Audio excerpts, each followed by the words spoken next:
Shalom, salam berkat dari kami untuk pendengar sekalian. Saat ini pendengar akan diberkati dengan program Hari Ini Harinya Tuhan bagian yang ke-8.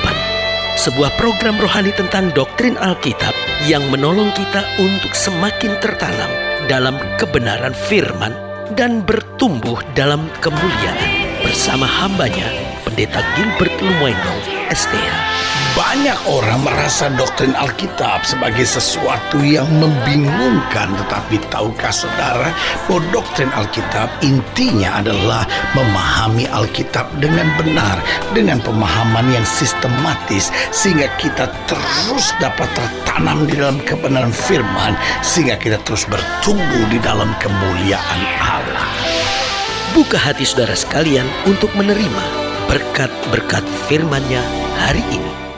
Kalau kita mau jujur, pada dasarnya setiap kita tidak ada yang bodoh, karena kita diciptakan segambar serupa dengan Allah. Betul, ketika kita jatuh dalam dosa, kita kehilangan kemuliaan Tuhan, tetapi talenta dan panggilan kita tetap tidak pernah hilang. Itu sebabnya berani saya katakan dalam program yang berbahagia ini bahwa setiap kita pada dasarnya adalah orang-orang ahli di bidangnya.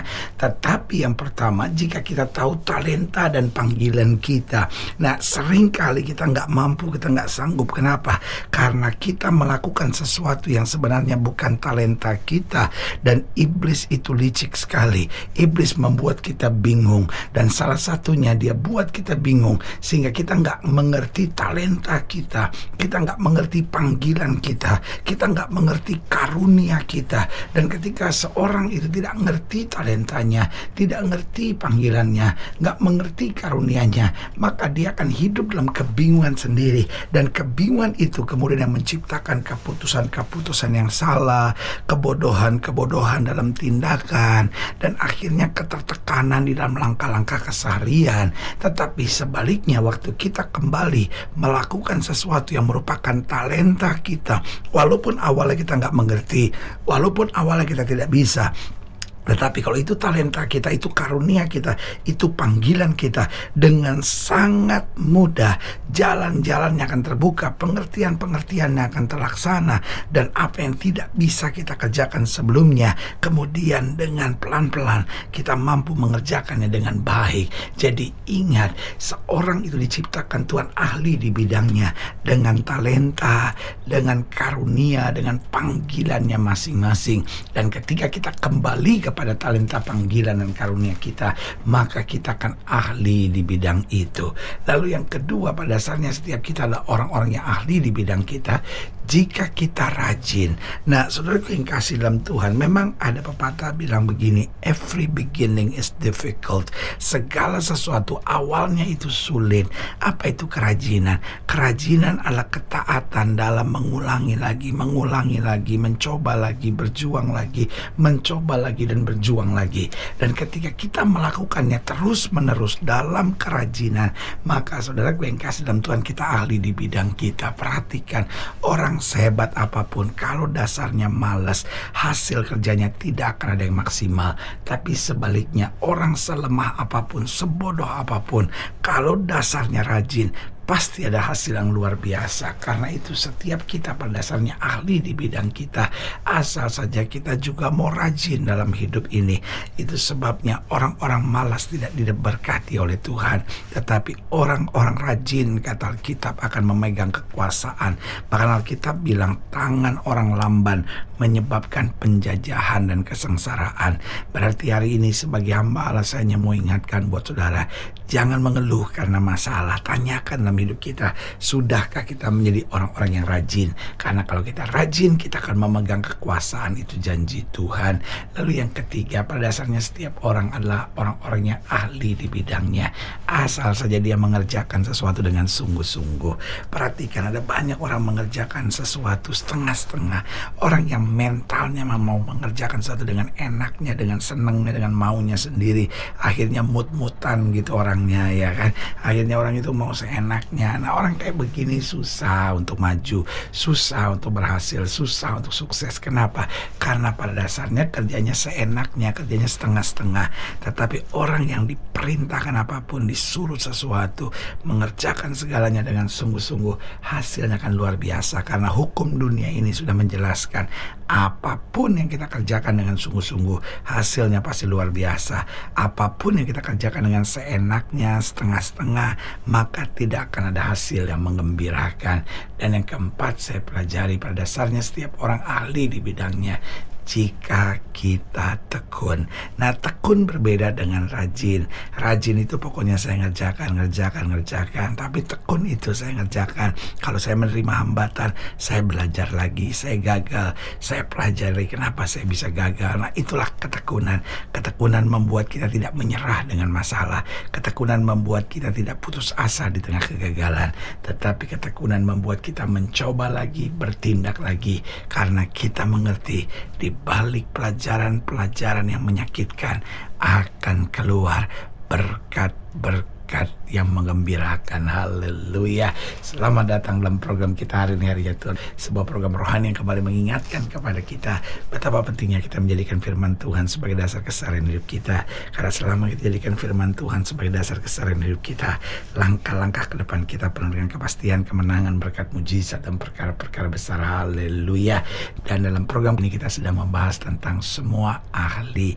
Karena pada dasarnya kita yang diciptakan Tuhan, kita diciptakan dalam keahlian, di dalam karunia tertentu, dalam talenta kita yang tertentu.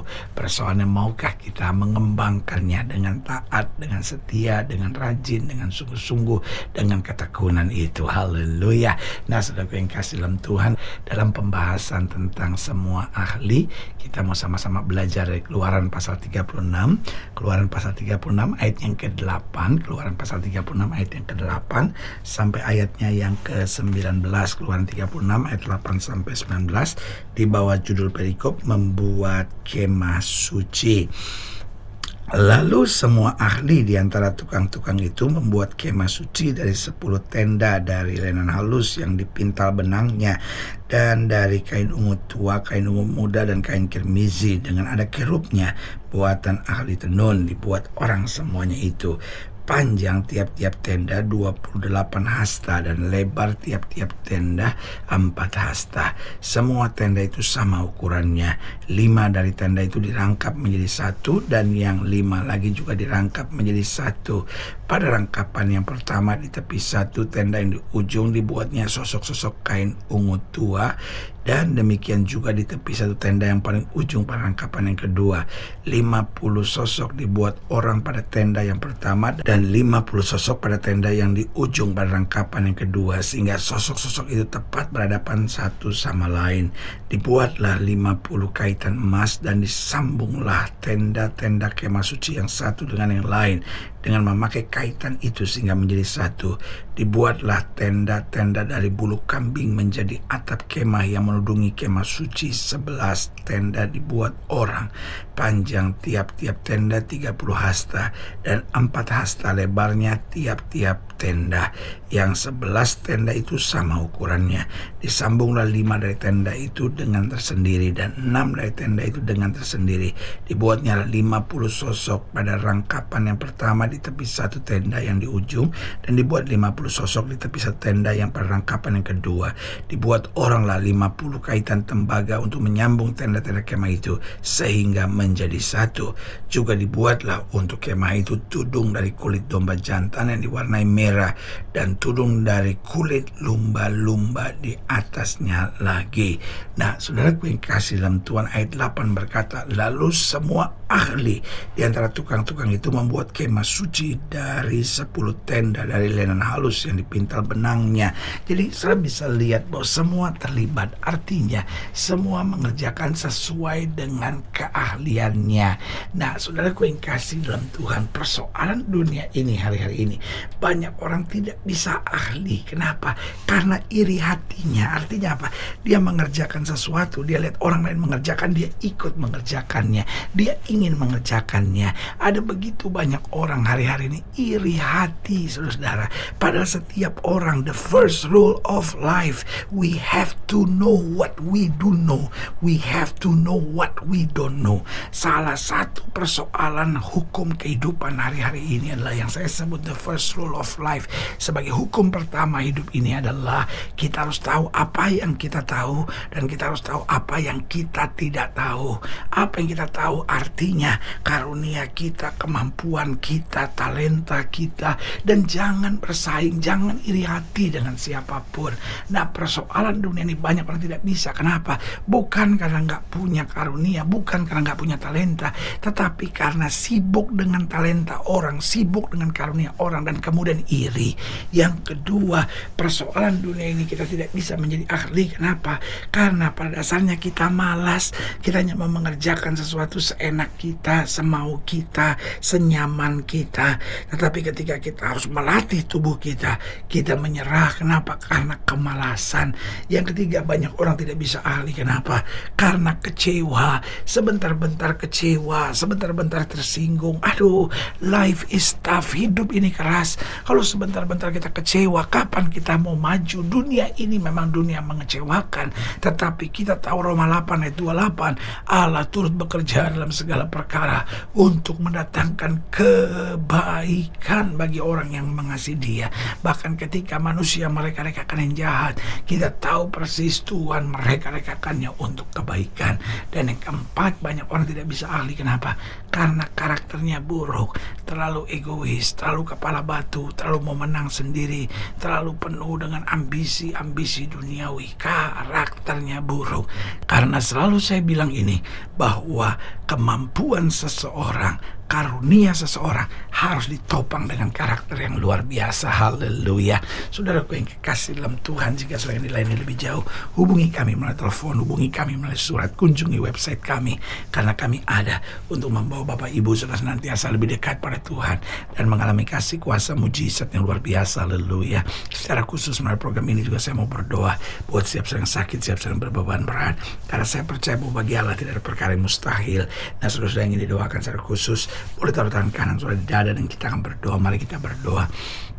Bapa, dalam nama Yesus, sama doa buat yang sakit, sama doa buat yang berbeban berat, hamba doa untuk setiap mereka sedang menghadapi masa-masa yang sukar, karena hamba percaya bahwa bagi Allah tidak ada perkara yang mustahil. Bapa, hamba berdoa di dalam nama Yesus, Tuhan jamah yang sakit, Tuhan sembuhkan, yang lemah Tuhan kuatkan, yang susah Tuhan hiburkan, yang jatuh Tuhan angkat, sehingga hari-hari yang penuh kemenangan boleh berlaku. Secara khusus hamba doa buat mereka yang taruh tangan kanannya di dada, di dalam nama Yesus, anugerah kasih karunia kuasa berkat Tuhan yang sempurna boleh terus mengalir. Jadikan kami orang-orang yang mengerti talenta, karunia, panggilan kami, sehingga kami senantiasa menjadi ahli dan jadi berkat dimanapun Tuhan tempatkan. Di dalam nama Yesus kami berdoa. Haleluya.